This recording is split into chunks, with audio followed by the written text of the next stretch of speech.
अर्जुन ने कहा, हे भगवान, भादों की शुक्ल पक्ष की एकादशी का क्या नाम है तथा उसके व्रत की विधि क्या है? उस एकादशी के व्रत को करने से कौन सा फल मिलता है?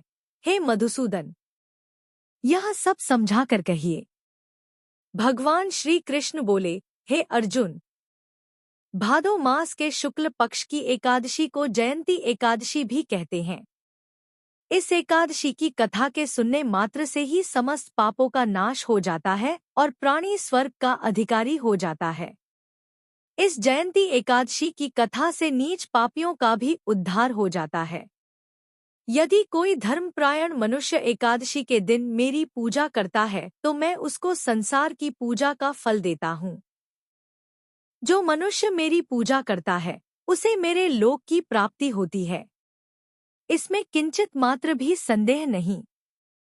जो मनुष्य इस एकादशी के दिन श्री वामन भगवान की पूजा करता है वह तीनों देवता अर्थात ब्रह्मा, विष्णु, महेश की पूजा करता है।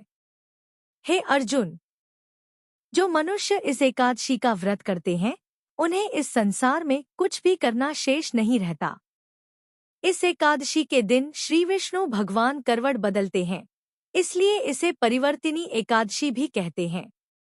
इस पर आश्चर्यचकित होकर अर्जुन बोले, हे कृष्ण जी, आपके वचनों को सुनकर मैं भ्रम में पड़ गया हूँ कि आप किस प्रकार सोते तथा करवट बदलते हैं। आपके बलि को क्यों बांधा और वामन रूप धारण करके क्या लीलाएं की? चातुर्मास्य व्रत की विधि क्या है तथा आपके शयन करने पर मनुष्य का क्या कर्तव्य है, सो सब विस्तार पूर्वक कहिए।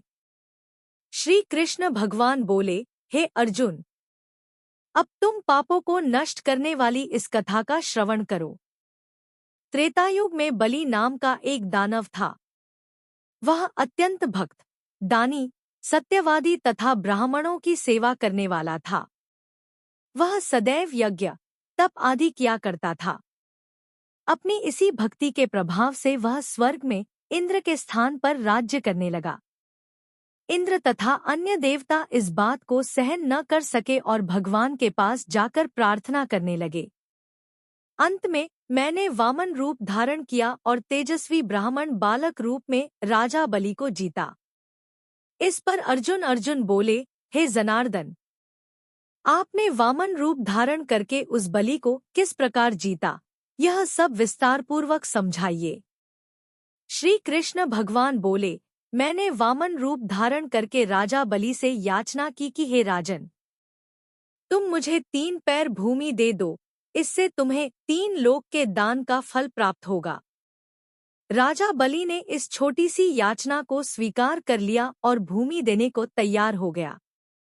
जब उसने मुझे वचन दे दिया तब मैंने अपने आकार को बढ़ाया और भूलोक में पैर, भुवन लोक में जंघा, स्वर्ग लोक में कमर, महरलोक में पेट, जन लोक में हृदय, तप लोक में कंठ और सत्यलोक में मुख रखकर अपने सिर को ऊंचा उठा लिया। उस समय सूर्य, नक्षत्र, इंद्र तथा अन्य देवता मेरी स्तुति करने लगे। उस समय मैंने राजा बलि से पूछा कि हे राजन, अब मैं तीसरा पैर कहाँ रखूं? इतना सुनकर राजा बलि ने अपना सिर नीचा कर लिया।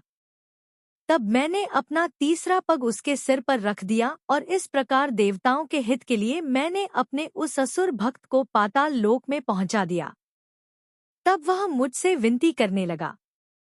मैंने उससे कहा कि हे बलि, मैं सदैव तुम्हारे पास रहूंगा।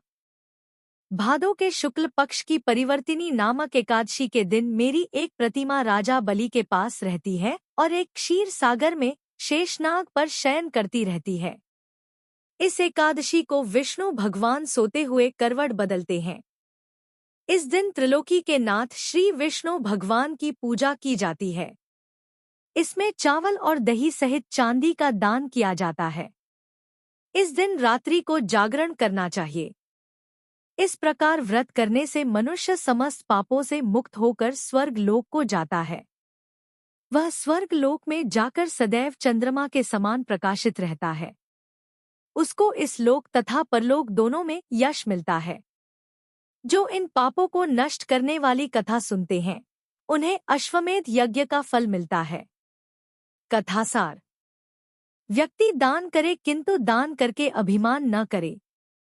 अहंकार व्यक्ति को ले डूबता है। राजा बलि ने अभिमान किया और पाताल को चला गया। इससे यह भी ज्ञात होता है कि अति हर कार्य की बुरी होती है। कथा को सुनने से ही एकादशी का व्रत पूर्ण माना जाता है। प्राचीन समय की बात है, एक परिवार में ननद और भाभी साथ साथ रहा करती थी। ननद का विवाह अभी नहीं हुआ था। वह तुलसी जी के पौधे की बहुत सेवा करती थी, नियम से तुलसी को सींचती और दीपक जलाती थी। लेकिन उसकी भाभी को यह सारी बातें बिल्कुल भी पसंद नहीं थी। जब कभी उसकी भाभी को बहुत ज्यादा गुस्सा आता तब वह अपनी ननद को ताना देते हुए कहती कि जब तुम्हारा विवाह होगा तो मैं इस तुलसी को ही बारातियों को खाने को दूंगी और तुम्हारे दहेज में भी तुलसी ही दूंगी। तुम जब देखो तुलसी की ही सेवा करती रहती हो। कुछ समय बीत जाने पर ननद का विवाह तय हो गया। विवाह के दिन भाभी ने अपने कहे अनुसार बारातियों के सामने तुलसी का वह गमला फोड़ दिया जिसकी सेवा उसकी ननद की करती थी और तुलसी के पत्ते खाने के लिए कहा। तुलसी जी की कृपा से वह फूटा हुआ गमला कई सारे स्वादिष्ट पकवानों में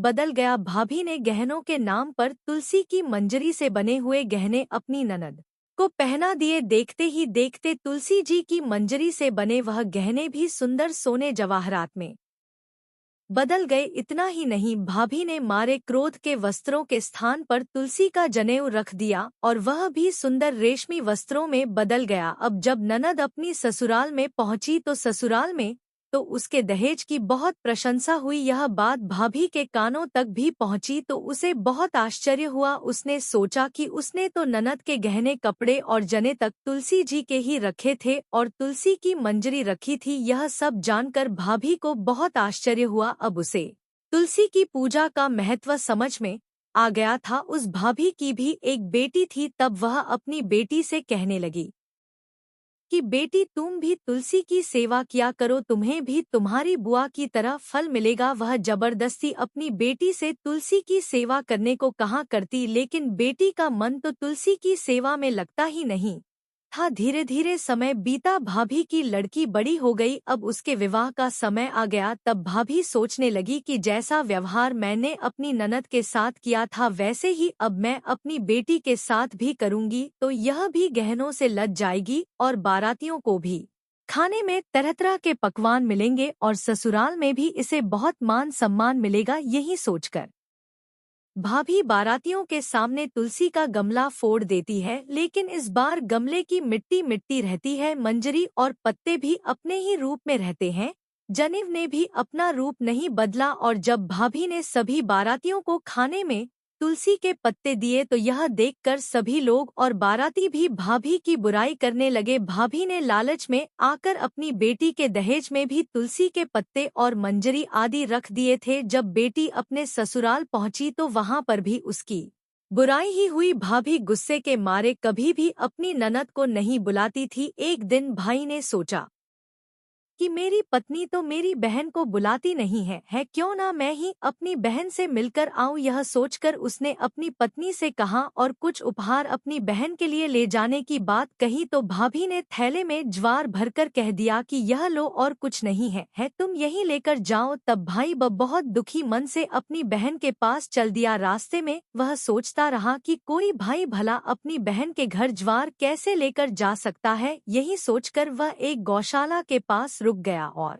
ज्वार का वह थैला उसने एक गाय के सामने पलट दिया। तभी एक ग्वाले ने यह सब देख लिया। तब वाले ने आकर भाई से कहा कि अरे आप गाय के सामने यह हीरे मोती और सोना क्यों डाल रहे हो, इसे तो घास डालनी होती है। तब भाई ने मुड़कर देखा तो वह हैरान रह गया। फिर भाई ने ग्वाले को सारी बात बताई और धन लेकर खुशी खुशी अपनी बहन के घर चल दिया। दोनों भाई बहन एक दूसरे को देखकर बहुत प्रसन्न हो गए। तब बहन ने तुलसी माता से सच्चे मन से प्रार्थना की कि उसकी भाभी को सद्बुद्धि प्राप्त हो जाए और तुलसी माता की कृपा से उनके घर में सुख समृद्धि और धन के भंडार भर जाए। तब कुछ दिनों के बाद देखते ही देखते भाभी का मन बदल गया और वह अपनी ननद को बहुत मान सम्मान देने लगी और अब वह भी सच्चे मन से तुलसी जी की सेवा करने लगी। तुलसी माता की कृपा से उनके घर में सुख समृद्धि के भंडार भर गए। उनके घर में अब कला क्लेश नहीं होता था और सभी सुख से रहने लगे। प्रेम से बोलिए तुलसी माता की